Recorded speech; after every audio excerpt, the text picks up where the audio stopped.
Bueno, bienvenidos a otro podcast, ahora aquí desde Perú, desde la tienda de Nikon. Muchísimas gracias a Nikon por prestarnos ese espacio y esta vez tenemos a nada más y nada menos que a una persona muy famosa en términos de conservación, a Bruno Monteferri. Así que Bruno, muchísimas gracias por aceptar la invitación y por estar aquí. Creo que tenemos muchísimas cosas en común y muchas gracias por venir. Feliz de esta conversa y aprender contigo, Sergio. No, yo creo que el que va a aprender soy yo. Pues Bruno, contame. He visto o he escuchado aquí que sos una persona que ha hecho una gran diferencia en el tema de conservación, aunque siempre tratas de que tu imagen no sea la protagonista, pero siempre has estado en esa lucha. ¿De dónde viene el deseo por la conservación en tu vida? Mira, tú has estado en Perú creo que una semana, 2 semanas y bueno, yo nací aquí, comencé a viajar por el Perú en verdad con fuerza a los 16, 17 años. Antes me dediqué casi a ser tenista profesional y a los 16, 17 años entré a la universidad casi de casualidad sin saber qué hacer. Entré a estudiar Derecho así, pero medio de... No tan claro de si me tenía que ir a Estados Unidos o si me quería quedar en Perú en esa decisión. La cosa es que entré a la universidad y tuve por primera vez como 3 meses de tranquilidad en la que no tenía que entrenar para el siguiente campeonato. Y con unos amigos comenzamos a viajar por todos los lugares que pudimos, cerca de Lima, caminatas. Y lo que pasó fue que te enamoras pues del Perú, ¿no? O sea, No, es increíble lo que tiene Perú. ahora que no se vende Machu Picchu, se venden líneas de Nazca, pero solamente acá en Lima hay una cantidad de caminatas que son espectaculares. Rupac, ojalá algún día podamos ir para allá, pero le dicen el Machu Picchu limeño. Son lugares que están completamente como si irían botados, porque no los ponen en valor.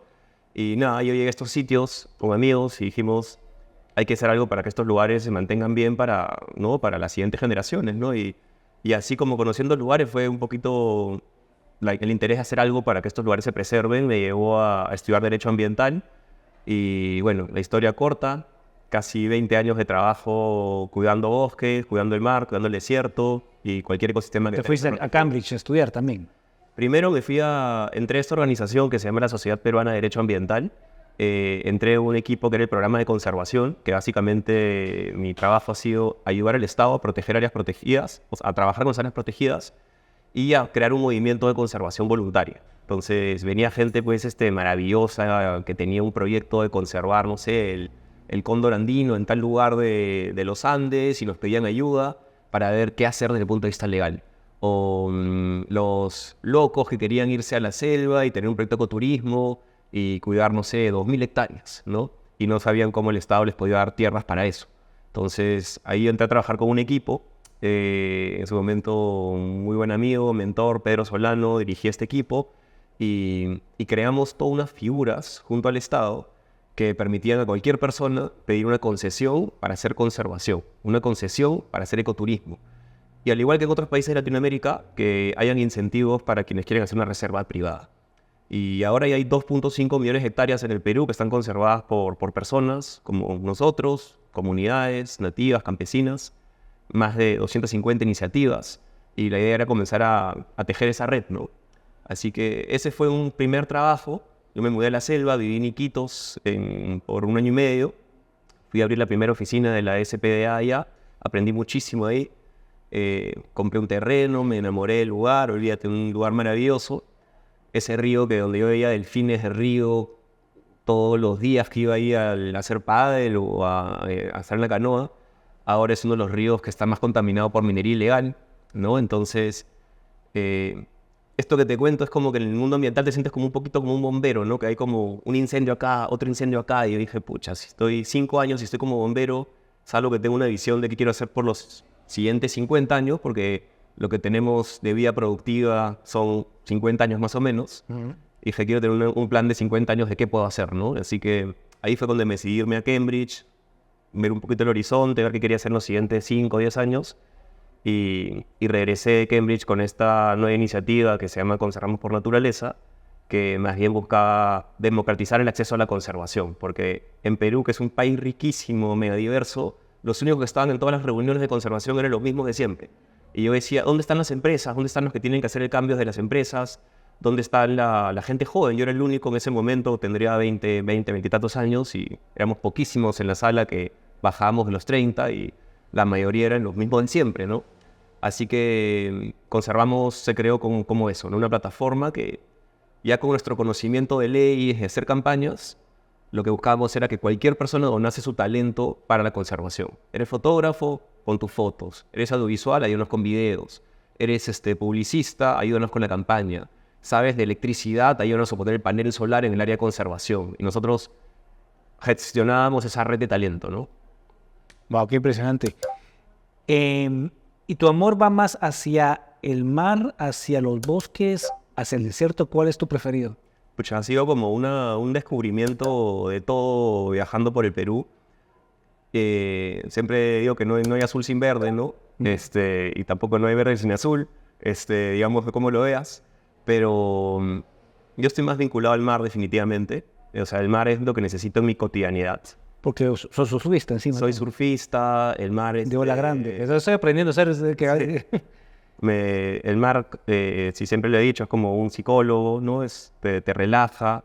Yo cuando tengo problemas, o tampoco cuando tengo problemas, voy al mar y cada vez que entro al mar estoy mejor. Pero siempre necesito como que ese momento de escaparme a la montaña, escaparme al desierto, escaparme a los bosques.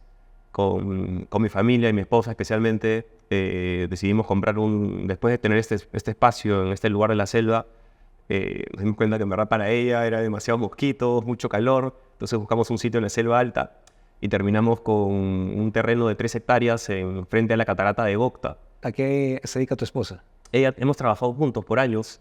Ella en Conservamos por Naturaleza, ella es encargada de la gestión de los proyectos, de conseguir financiamiento, de redactar las propuestas, y también es científica. Entonces hemos hecho, por ejemplo, ahí en Gocta, ella lideró una investigación para ver, junto a geógrafos y geógrafas, dónde es la cabecera de cuenca de la catarata de Gocta, para saber cuál era el pedazo de terreno que tenía que ser conservado para que el agua de la catarata permanezca siempre. Entonces ella veía la parte científica con el equipo y yo me encargaba con el equipo legal de después decir, ok, si esta es la cabecera de cuenca, lo que tenemos que proteger, quiénes son los dueños de la tierra, qué herramientas de conservación podemos usar, y a partir de eso hacemos una herramienta de conservación. ¿Y cómo han logrado, mira, igual como pueblo latino, o sea, latinoamericano, en Latinoamérica tenemos el problema de la corrupción? ¿Cómo has logrado vos, con tu equipo, cambios en leyes, porque digamos, por ejemplo, te voy a decir el ejemplo en Guatemala vos tenés, por ejemplo, con el tema del plástico, decía la gente, ¿cómo podemos prohibir el plástico de un solo uso? Y la gente me dice, ¿tienes 1.000.000 de quetzales? ¿O medio millón de soles, por ejemplo? No, entonces no pasa primera lectura. Entonces, ¿qué pasa consigo? Pues viene la competencia, las empresas, y te dicen, ¿y qué pasa si las empresas te ofrecen 2 millones? ¿Tienes 3 millones? No sé cómo te ha ido en Perú con ese manejo. Mira, o sea, por lo menos puedo decir que en mi carrera han habido 4 leyes que hemos logrado aprobar, ya a nivel del Congreso de la República, y bastantes reglamentos. Pero con las leyes, mira, lo de plástico fue interesante porque fue la ley que terminó generando más interés en los congresistas. Nosotros comenzamos con una campaña que era de limpieza de playas, pero que el objetivo no era limpiar las playas, porque sabemos que esa es una estrategia de concientización. Lo que se tiene que cambiar es la forma como las empresas producen o diseñan sus productos, ¿no? Para que no dependan de plástico de un solo uso, y sabíamos que tenía que haber una obligación legal para que eso se dé, ¿no? Entonces iniciamos la campaña de limpieza de playas, pero comenzamos a recabar información para entender cuáles eran los productos. Las marcas. Primero fue con auditadas. ¿Qué era lo que más se encontraba? Entonces, cañitas, cucharitas, redes de pesca, ¿no? Las redes de pesca es el 40% de la contaminación marina, pero a veces no se habla tanto de eso. Entonces hicimos el inventario de qué es lo que se encontraba, y después hicimos la auditoría de marcas, cuando todavía no muchas limpiezas hacían eso, y hicimos un ranking de las marcas que más encontrábamos, y comenzamos a buscar también a que cada marca asuma un compromiso para el siguiente año. O sea, ¿y cómo lograbas eso? Porque podrías tener un peligro que te demandaran por difamación o... Pero ¿cómo te van a difamar? Si lo que estaba mostrando con objetividad era que yo he encontrado en 53 playas este plástico, acá tengo la prueba de que estas son de tu marca. Ajá. No había forma que sea. Pero lo publicabas en redes. Sí, lo publicamos en redes, en presentaciones, había como el lanzamiento de los resultados. Pero sí les dábamos la oportunidad a las marcas para decir, mira, estás en este ranking, algunas de ellas quieren cambiar, toma decisiones voluntarias para cambiar esto. Entonces, por ejemplo, un caso bonito fue el de los supermercados. Los supermercados fueron los primeros que, antes de que lográramos que se apruebe la ley de plástico contra el de plástico de un solo uso, hicieron migraciones hacia bolsas reusables o no entregar gratuitamente una bolsa de plástico. Así que bueno, los supermercados hicieron algunos cambios y trabajamos con ellos. Hubieron algunas marcas también de bebidas que comenzaron a buscar otras alternativas. En fin, se lograron así algunos cambios, pero... ¿Y con las gaseosas qué lograste? Mira, con las gaseosas es un tema bien interesante porque, por ejemplo, Coca-Cola, ¿no? Coca-Cola, por supuesto, aparecía primero en los rankings por el volumen de ventas, pero también son los que tenían un equipo de responsabilidad social corporativa con más ganas de hacer cosas distintas, ¿ya? O sea, los que tenían más presupuesto reconocían el impacto en Coca-Cola. Pero claro, el problema que a veces con Coca-Cola, marcas así, es que te dicen vamos a reducir la cantidad de plástico en nuestras botellas, o nuestras botellas van a ser 100% reciclables, o vamos a disminuir el plástico en cada botella en tanto porcentaje, pero su volumen de ventas se va a quintuplicar. Entonces al final la cantidad de plástico de un solo uso sigue estando. Dentro de todo, lo que sí he aprendido es que las botellas PET es lo más fácil de reciclar en el mercado. Y es lo que genera más valor y es lo que más se recicla. O sea, en Perú se recicla 1.8% de lo que es reciclable en todo el Perú. Poquitísimo. En Estados Unidos dirías que es más, es 5 a 7%. En algunos países de Europa sí el tema se eleva un poco, pero en verdad está clarísimo que el reciclaje actualmente, con la cultura que hay, con la infraestructura que hay, es una falacia de solución. Bueno, igual nunca va a llegar porque crece, la industria del plástico crece un 15% y la capacidad de reciclaje un 0.7% anual. Entonces, Y en países como India, Indonesia, incluso es 30% a más, ¿no? Entonces, que son los donde en verdad se concentra toda la producción de plástico, ¿no? Entonces, esos cambios que se generan en Europa y en lugares como donde hay de repente más concientización, no van a ser los que cambien el problema, ¿no? Y pues ahí creo que ahí el tema definitivamente es un tema de diseño. Lo que ves además en economías más rurales es que como no pueden pagarte, por ejemplo, yo estuve en Indonesia, mi esposa viene de una familia que su madre viene de una isla remota en Indonesia, en el mar del sur de China, un archipiélago precioso que se llama las Islas Anambas. Y yo me acuerdo que fuimos ahí a ver las islas de la familia, que son 200 islas en este archipiélago, y todos los días veíamos el plástico que flotaba de las islas del frente a la que estábamos nosotros, todos los días. Y todos los días hacemos una limpieza de playas para ver el tema. Y había un montón de las vasitos de agua. Porque claro, como no tienen la posibilidad de comprar un bidón de agua o comprar incluso una botella de 2,5 litros, compran el agua por vasito. La pasta de dientes es el chisguete. O sea, todo lo hacen más chiquito y en verdad estamos viviendo la cultura del empaque. O sea, en verdad compras el empaque, ¿no? Ahí hay filósofos que dicen la cultura del empaque por el materialismo, pero realmente es la cultura del empaque y creo que eso es lo que tiene que cambiar. Hay un tema de diseño, ¿no? No sé qué desodorante usas, por ejemplo, pero a veces yo uso un desodorante que quisiera decirle a la marca que si comience ya solamente a venderme el repuesto. Yo no necesito todo el tema de plástico, ¿no? Para poder usar solamente el cambio, ¿no? Entonces es comenzar a ver ahora, cambiar el desodorante para comenzar a usar el que puedo solamente refiliar con el de jabón líquido y de repente también implica cambios en el consumidor, pero o sea, entre tener que convencer a 7 billones de personas que cambien sus comportamientos, a tener que convencer a las 100 marcas más importantes del mundo que controlan el 50% de la producción de todos los objetos que consumimos de diario, cambiemos esa forma de pensar en esas 100 empresas, ¿no? Es mucho más efectivo. ¿pero qué pasa si las empresas se mueven más por la plata que por ser ecológicos? Mira, yo creo que Porque ahorita... Coca-Cola te vienen, por ejemplo, yo he visto documentales de Coca-Cola, por ejemplo, de Deutsche Welle, que te vienen ofreciendo que van a aumentar su porcentaje de reciclaje durante años, o sea, estamos hablando de décadas. Ojo, lo han aumentado. El problema es que siguen incrementando su volumen de ventas. Por eso, en porcentaje sigue siendo... Al final, la cantidad de plástico que entra al mundo no hace una diferencia para bien, ¿no? Digamos, lo único que sí quiero decir es, hay algunas empresas que vienen después de Coca-Cola que ni siquiera tienen el protagonismo y el interés de los cambios. Ni siquiera hacen ni los cambios mínimos que Coca-Cola sí está haciendo, o sea, hay muchas cosas que Coca-Cola está haciendo que están generando cambios a nivel de la competitividad en el mercado, ¿no? Y yo creo que siempre se va a necesitar esas empresas vanguardistas que hagan cambios. No estoy diciendo que Coca-Cola sea una de ellas. Yo le decía a Coca-Cola, comiencen entonces a solamente vender dispensadores para que la gente pueda rellenar sus botellas y cosas por el ¿Y estilo. por qué no regresar al vidrio? Bueno, el vidrio no es necesariamente tan bueno, salvo que sea retornable. Bueno. Porque el peso del plástico, especialmente para una economía global en el que hay mucho envío de productos por los océanos, tú lo que quieres es que pese lo menos posible.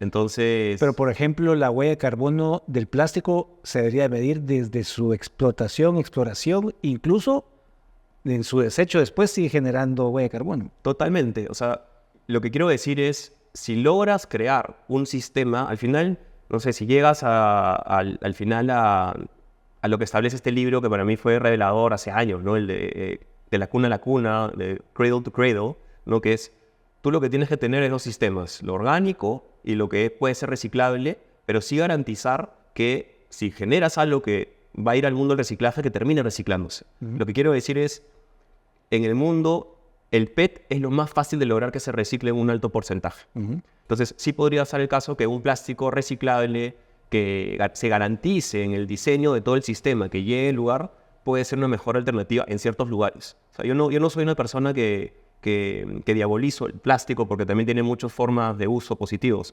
Pero, por supuesto, el plástico de un solo uso, que se usa un rato y se bota, es algo que tenemos que cambiar, ¿no? Entonces yo quisiera que Coca-Cola, por ejemplo, agarre e instale filtros de agua por todo el mundo de manera gratuita, que comience a usar dispensadores como habían para que tú compras tu Coca-Cola en un restaurante y si quieres Coca-Cola y te lo sirves en el restaurante con tu dispensador. Entonces tiene que haber un cambio que la última ratio es esa opción.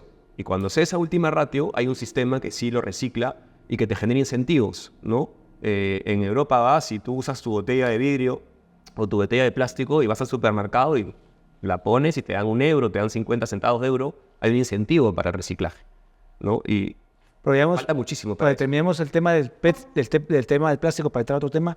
El tema del plástico es cuando que vos es un proceso downcycling, o sea que economía circular con el plástico nunca va a poder hacerse porque ese plástico se recicla. Primero que el PET debería estar como en condiciones perfectas porque el que está en la playa ya no lo puede reciclar.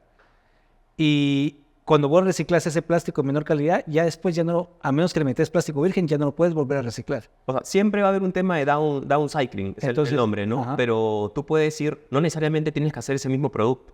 O sea, o sea, le puedes dar la mayor larga vida de duración a ese plástico, ¿no? Que igual va a terminar en el medio ambiente. Eventualmente, pero estás alargando la vida del producto.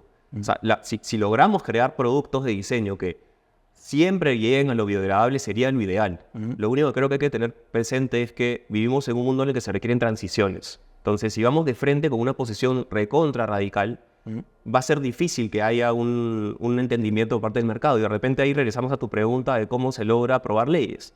Y lo que nosotros siempre hemos planteado es, primero, tratar de buscar también dentro del mercado aquellas empresas que quieran distinguirse de los que no quieren el cambio.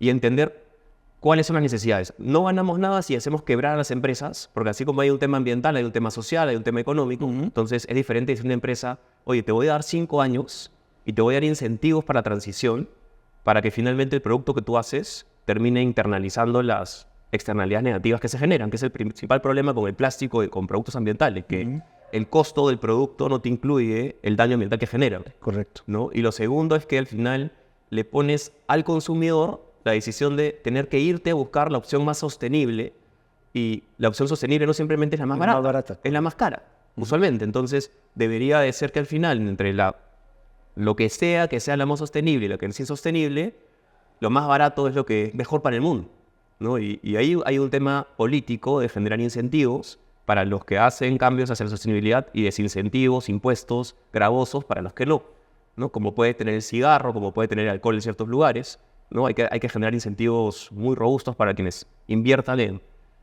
Pensemos en la ropa, ¿no? Porque de repente la gente lo primero que habla es del plástico y al final contaminamos una gran cantidad de ríos y de acuíferos por usar ropa que no viene con algodón orgánico, por usar tintes que no tienen procesos que son muy químicos, ¿no? Y hay una cultura de fast fashion que es terrible para el mundo, ¿no? Entonces, aquellas textileras que agarran e invierten en una planta de tratamiento de aguas, que te botan el agua más limpia o de la forma al menos como la encontraron, tiene que tener un incentivo para invertir en esa planta de tratamiento, ¿no? Si no, no hay... Lo que va a pasar es cuando le pongas la obligación, se van a quejar, van a oponerse. Entonces, yo creo que siempre tiene que haber, entender dónde está esa oportunidad de cambio en la industria. Yo sí sigo confiando en la humanidad, sigo confiando que hay personas que quieren una cosa positiva en cada industria, pero hay que encontrar esos champions.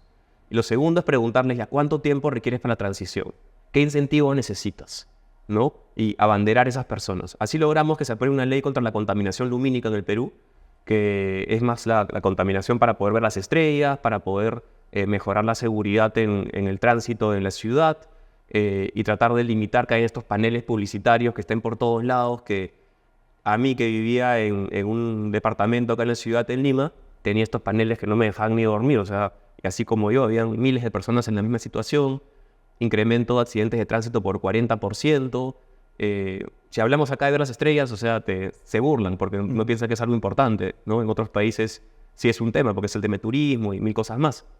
Conexión con el cosmos, y ya yo me voy por mi parte filosófica, ¿no? Pero a un congresista no le puedes decir eso, ¿no? Pero sí cuánta gente muere por accidentes de tránsito y temas por el estilo. Y logramos llegar a un grupo de empresas de publicidad que tiene paneles publicitarios que tampoco querían generar ese impacto en la gente, que tenían familias que también estaban asadas porque ellos trabajaban en un panel que se lo pusieron ahí frente a su casa y cómo puede ser posible que genere ese impacto. Entonces buscamos esas personas.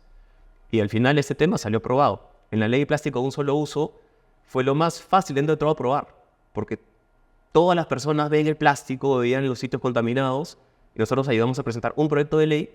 Luego otro congresista que dijo, no me quiero quedar atrás, presentó otro proyecto de ley, y después vinieron, creo que 13 proyectos de ley de diferentes bancadas del Congreso y se aprobó por unanimidad, ¿no? Ahora, más bien, hay algunas bancadas que tratan de retroceder lo que se avanzó, ¿no? Entonces, yo creo que hay que como que ser bien estratégico en buscar quiénes son los aliados en la industria, en el Congreso, en los medios de comunicación, e ir generando como alineamiento hacia cosas que caen por su propio peso, que son buenas para todos, ¿no? Entonces, en Perú, ¿qué es lo que se prohibió con la ley de plástico de un solo uso? Se prohibió se prohibieron las bolsas de plástico de manera gratuitas. Se prohibieron todo tipo de cañita que sean de plástico. Los que vienen, los jugos ya vienen sin plástico. Así es. Se prohibieron todos los envases de Tecnopor, que eso era lo que más se utilizaba en el Perú, y todavía hay un mercado informal de más o menos 50% de venta de Tecnopor que es difícil de parar. Y eso es en todo Perú.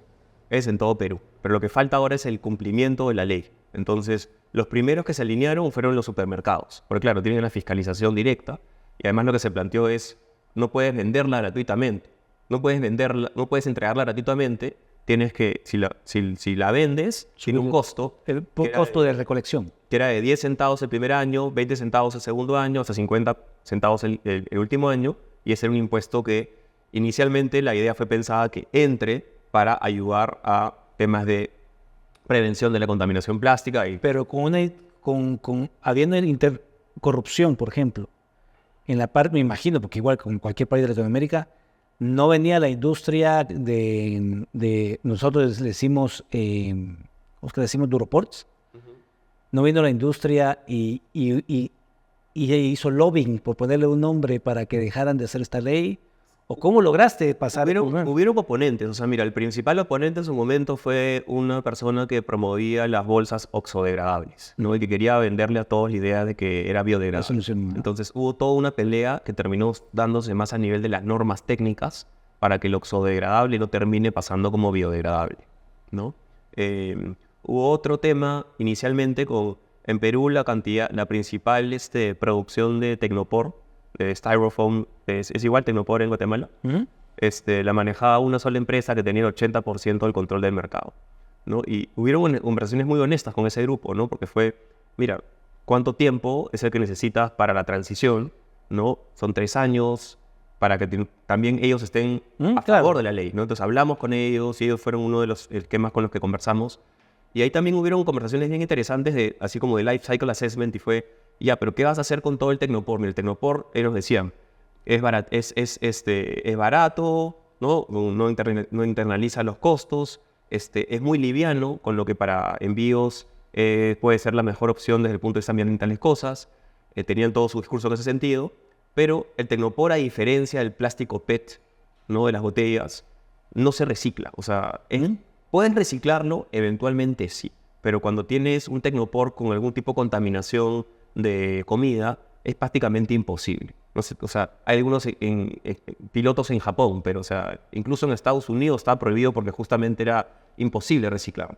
Entonces, no tiene que un tema cultural, era un tema ya de prácticas, ¿no? Entonces, nosotros tenemos una posición muy firme en caso de Tecnopor, que no debería simplemente existir Tecnopor en el mundo en ese sentido, y habría que ver qué otras salidas hay. Lo único que digo es, a veces somos muy ideológicos con no a esto, pero tampoco nos ponemos a ver cuál es el tema. La solución del otro lado. Ver, ok, vamos a poner esto con papel, por ejemplo, ¿no? Con Pamolsa, por ejemplo, que fue esta empresa, comenzó a ver el tema de traer algunos temas que usaban papel y bueno, el papel a veces viene de bosques manejados, que puede ser algo muy positivo, pero que en el pasado generaron deforestación de bosques nativos. Hay un tema que hay que ver para que eso no genere otro impacto, ¿no? Igual vas viendo, ¿no? Qué impactos, al final estamos en un mundo de trade-offs, tenemos que darle vestimenta a las personas, alimentación, movilidad, y todo genera un impacto, hay que ver cuál es la forma de convivencia con la naturaleza en la que optamos por la opción con menos impacto, ¿no? Y entonces ahí el papel para varias cosas funciona, pero hay otros productos que requieren por reglas de inocuidad. No puede ser papel, sino que requieren algún tipo de film. Y el film es una de las cosas que más se usa en el mundo y es una de las cosas que tiene menos prohibiciones desde el punto de vista de leyes de plástico de un solo uso, ¿no? Entonces, ¿cómo haces para cumplir con estas reglas que vienen del Ministerio de Salud de temas de inocuidad? Pero digamos, por ejemplo, el tema en el Ministerio de Salud a nivel mundial nunca se ha tomado todos los impactos que el plástico hace en tema de... O sea, cuando los microplásticos, cuando vos estás tomando agua de una bebida, de una botella, son nanopartículas de plástico. O sea, pero te digo, no sé, ya, cuando hablamos de microplásticos el tema se hace gigante porque es hasta los sofás, ¿no? La ropa. tu ropa también. La ropa, depende de qué ropa usas, si usas algodón orgánico o no. Por eso digo, al final sí tendemos como a enfocarnos a veces en la botella, en el tema. Entonces, a veces creo que sí hay que ir a... La ley fue interesante porque habló de estos 3 temas, pero esos son los temas de fondo. O sea, ahorita la idea es que la ley se expanda y hayan muchos más temas que estén regulados y que vayas a los temas del gran volumen de plástico que se genera. Ahora, lo ves así, eso es Perú. Perú contribuye a la contaminación plástica un ápice, ¿no? O sea, ¿cuál es el tema de fondo? Es la India, es Indonesia. Eso no quiere decir que no tengamos que hacer algo en Perú. O sea, hay que hacer algo en mi casa. La Indonesia, porque Europa manda todo el plástico por allá. Totalmente. O sea, y creo que lo que siempre ha hablado personas es lo que está en nuestro alcance hacer, hagámoslo, ¿no? O sea, es poner filtro de agua en tu casa, en tu oficina, en tu cuadra. Tiene que haber filtros de agua, usar toma todo cada vez que salgas, a todos los temas. Yo no compro Coca-Cola, ¿no? O sea, no lo voy a promover nunca, ¿no? Pero tenemos que ver entonces también, ok, te tomas un vino, esa botella, vino de España, vino de Chile, vino de tal. Entonces, creo que tenemos que medir todo con un mismo tema, ¿no? Y entender cuáles son los impactos. ¿Y cómo convencer a tantas personas? Así es. Entonces, por eso creo que al final tiene que ver también como que generar impuestos a aquello que estás consumiendo, que sabes que genera un impacto y una externalidad que la asume el ambiente o la asume la población, pero no la asume la empresa ni el consumidor. Yo creo que ahí es donde tiene que haber el cambio más de diseño de políticas, más de diseño de... Si no está internalizado el costo, va a ser muy difícil generar cambios. De nuevo, la misma pregunta que todavía no lo he logrado tener. ¿Cómo logras evitar o impulsar tus leyes cuando hay un lobbying donde se pasa dinero bajo la mesa? Ya, mira, yo lo que primero que te diría es que tienes que generar una masa crítica de ciudadanía activa, ¿no? O sea, de personas que estén bien enteradas, que no se pueden dejar confundir ahora que estamos en un mundo de mitos y, ¿no? En temas de política. Cualquier cosa sale de cambio climático a vacunas, todo tienen 2 diferentes versiones y así tengas soporte científico súper sólido para una cosa, basta que alguien lo ponga en medios para que diga lo contrario, para que sea igual de válido. Entonces yo creo que igual hay que como que sí concientizar mucho a esa masa crítica de la ciudadanía para que aquello que tenga más sustento científico prevalezca en estas decisiones. Y nosotros sí hemos tratado de involucrar mucho a la ciudadanía organizada. Entonces, no solamente es al ciudadano de pie, sino es cuáles son esas organizaciones de la sociedad civil que tienen peso, cuáles son esos líderes de opinión que también pueden ayudar a mover la opinión pública, ¿no? Entonces, finalmente es una campaña de incidencia, ¿no? Hay que hacer una campaña de incidencia para todos estos temas y cuáles son los mensajes que van a decir, cómo rebatirlos, exponerte en los medios de comunicación para que también debatas con la persona que está del otro lado. Es todo un trabajo y no siempre se gana, pero yo sí siento que estamos ganando bastantes espacios, ¿no? Y nuevamente, el trabajo con las empresas es clave. O sea, a veces no avanza tan rápido como se quisiera, pero pensemos en palma aceitera. Hay este grupo del Round Table Sustainable Palm Oil. Es una farsa esa cosa, pues. Pero comenzaron, inicialmente tenían ciertas medidas y después de tanta cantidad de años dijeron, no voy a dar una certificación a nadie que me pruebe que no ha hecho deforestación en 10 años. Y muchas de las empresas que querían entrar ya no pudieron entrar porque no podían cumplir con la prueba de no deforestación. O sea, siempre va a haber una falla, nunca nada va a ser perfecto. Fíjate que con el tema ese por ejemplo, en Guatemala, hay un derrame que ocurre cada año y se está destruyendo el manglar más grande de Centroamérica. Y ellos, para mí, y todas las certificaciones que he visto, son la peor farsa que existe. Dijeron, vamos a llevar al task force más especializado, y al final después yo recibo de las, no voy a decir más, de organizaciones ambientales incluso, dice, juntamos 125,000 firmas para que las certificadoras actuaran. Y las certificadoras que contestaron, la mayoría no contestaron, no vamos a ir, no fuimos, y están cumpliendo con todo. Mira, y sigue. O sea, sin irme más lejos, el caso del derrame de Repsol, la primera comunicación del derrame de Repsol fue que se habían caído al mar 9 barriles o 8 barriles. Fueron miles de barriles, ¿no? Entonces, digo, requieres una ciudadanía activa, requieres a medios de comunicación que hagan un periodismo independiente para poder levantar esos temas, y requieres instituciones que hagan investigación para validar lo que a veces autoridades de repente no tienen las competencias para hacer. Pero mira, por ejemplo, hablando de deforestación, ¿no? O sea, ahorita, hace 30 años o más, no teníamos las plataformas que tenemos actualmente, ¿no? Pensando en bosques, esta plataforma Global Forest Watch, no sé si la conoces, pero te permite ver un lugar y saber si hay deforestación. Ahora, en lo siguiente, o sea, te avisa de cualquier caso de deforestación casi de manera inmediata, gracias a todos los sistemas satelitales que te ayudan a dar información. Entonces, tú puedes saber si una empresa te dice, no, yo no he generado deforestación en este perímetro, te vas a Global Forest Watch, haces tu perímetro, tu polígono, y sabes si has generado. Entonces hay un tema de accountability, de rendición de cuentas, que ahora tenemos herramientas que antes no teníamos. Viene el tema pesquero. Ahora casi todas las embarcaciones de mayor escala, salvo que sean como escondidas, como lo ha mostrado el Outlaw Ocean Project, que te recomiendo ese podcast que es buenísimo también, te muestra dónde está cada embarcación, en qué momento, y tú puedes ver según cómo hacen su faena, si han hecho un lance, no han hecho un lance, si están transitando o no. Y yo he tenido el gusto de ver cómo en Galápagos ahora tienen un sistema conectado entre la Marina de Guerra, el Parque Nacional, y pueden ver rápidamente qué embarcaciones están pasando por Galápagos por un tema de tránsito, o cuáles sí se han detenido a hacer una actividad de pesca ilegal. Entonces, tenemos ahora la posibilidad de detectar actividades ilícitas o ilegales que antes no se tenían, ¿no? El tema más bien es que nos hemos vuelto como que ya locos de evidenciar los impactos, pero no de hacer el cambio a buenas prácticas, ¿no? Entonces, ahí es donde creo que hay que meterle mucho más fuerza y presión, es a acelerar los cambios de esas prácticas, ¿no? Pero lo que quiero decir es, nada es ideal. O sea, estamos en una situación en la que ves todos los gráficos ambientales y cada vez hay más contaminación de aire, cada vez hay más arrecifes que mueren, cada vez, o sea, en los últimos 30 años nos hemos volado los 50% de los bosques tropicales, nos quedan el 30% de los arrecifes en el mundo. O sea, ves todas las cifras y son para llorar, ¿no?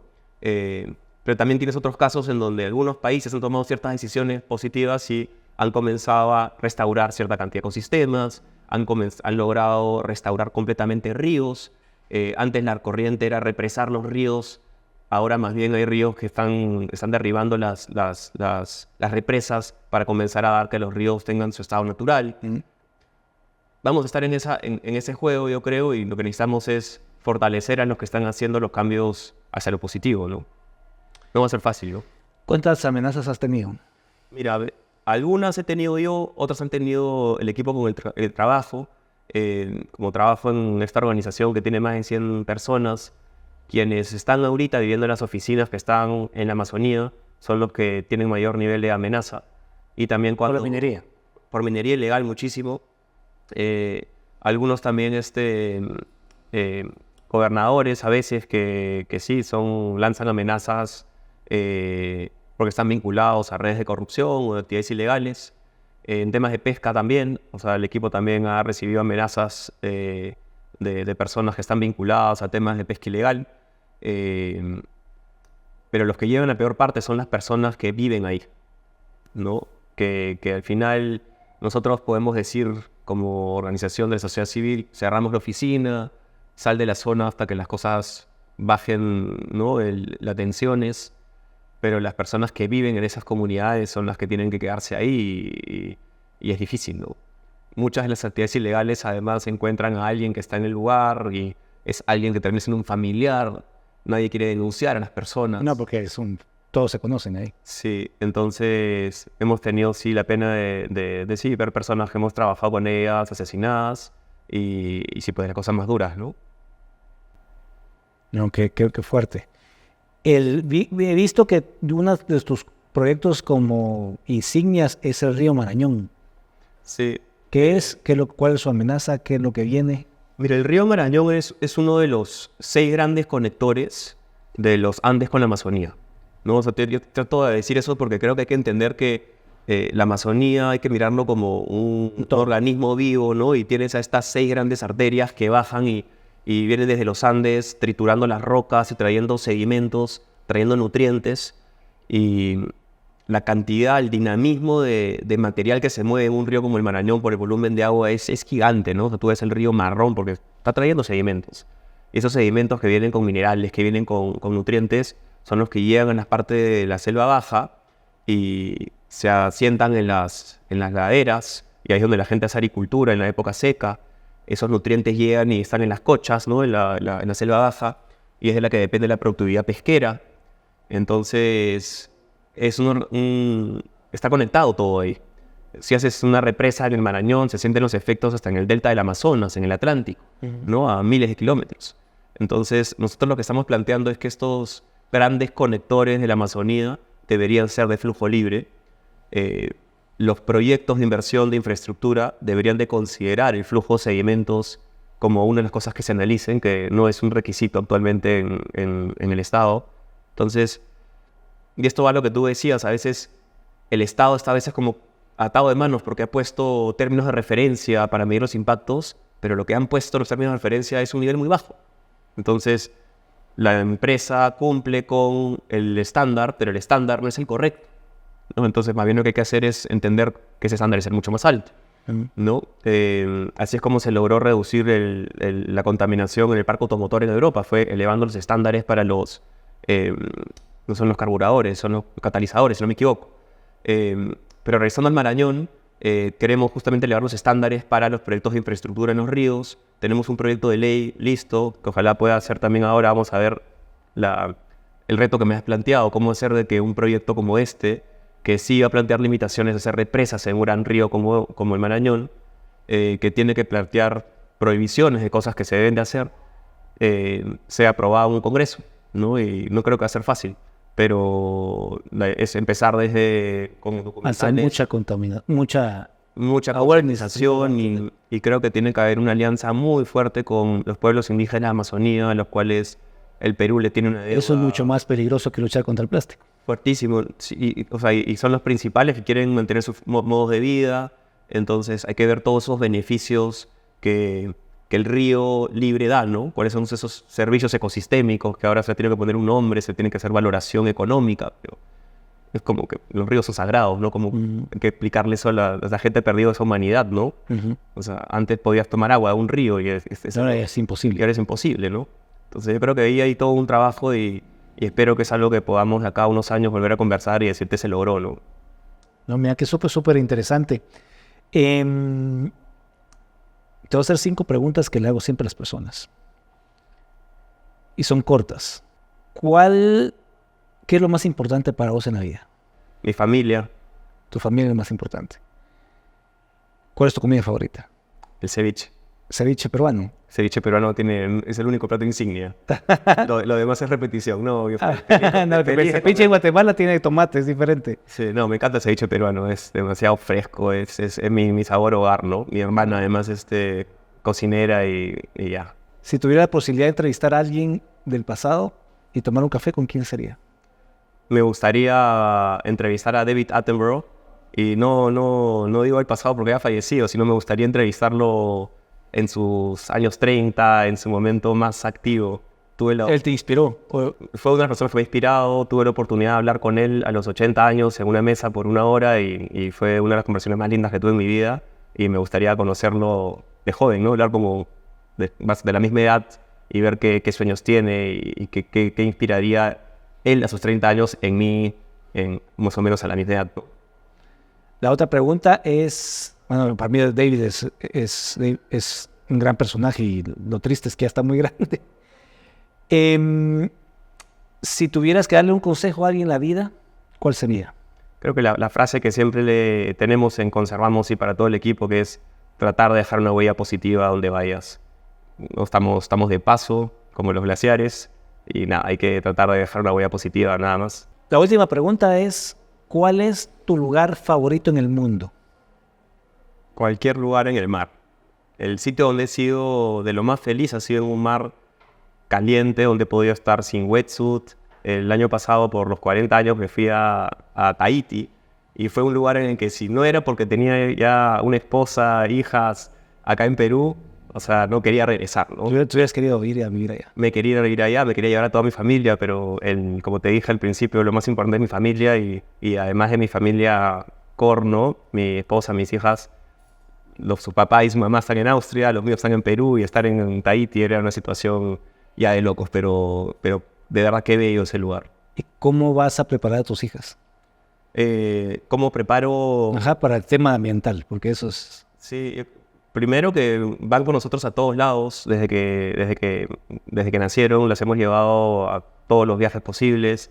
Flora al mes estuvo ya en la selva con nosotros, Aurea también al mes con nosotros en la selva, han estado en todos los eventos que hacemos, o sea, yo creo que respiran eso por como ejemplo. Es con el ejemplo y bueno, también estamos optando por una educación basada en un colegio ahora que es basado en el Project-Based Learning, en el trabajo en equipo, en la investigación.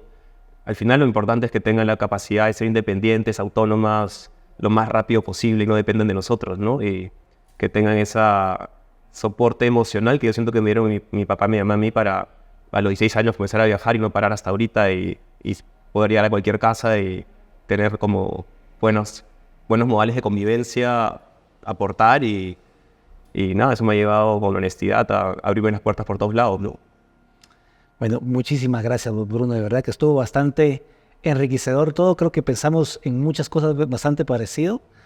Yo soy más de la opinión de cortar el flujo del plástico que tratar de negociar con los de la Coca-Cola, pero igual creo que entre todos vemos qué se puede hacer para adelante y creo que el trabajo que has hecho vos también por el medio ambiente acá, no lo digo yo a vos, o sea, yo sé que vos humildemente querés darle, quitarte protagonismo y darle a los demás, pero igual en la calle la gente habla muy bien de vos, o sea, sos bastante, yo no te conocía, tengo la dicha de conocerte ahorita, pero lo que he oído en la calle son cosas muy buenas y pues muchas gracias por lo que haces también por el planeta, vos, porque entre más sumemos, más frenamos lo que estamos haciendo y cambiamos el rumbo de la historia. Así que muchísimas gracias por tu tiempo y bienvenido a Guatemala cuando quieras venir. Te tomo la palabra y nada, yo también te diría lo más bonito en la vida es tener como 1000 proyectos y cuando comencé a ver todo lo que estás haciendo y veo toda la riqueza de proyectos y colaboraciones, creo que son los que nos van a mantener vivos y el planeta lo necesita. Así que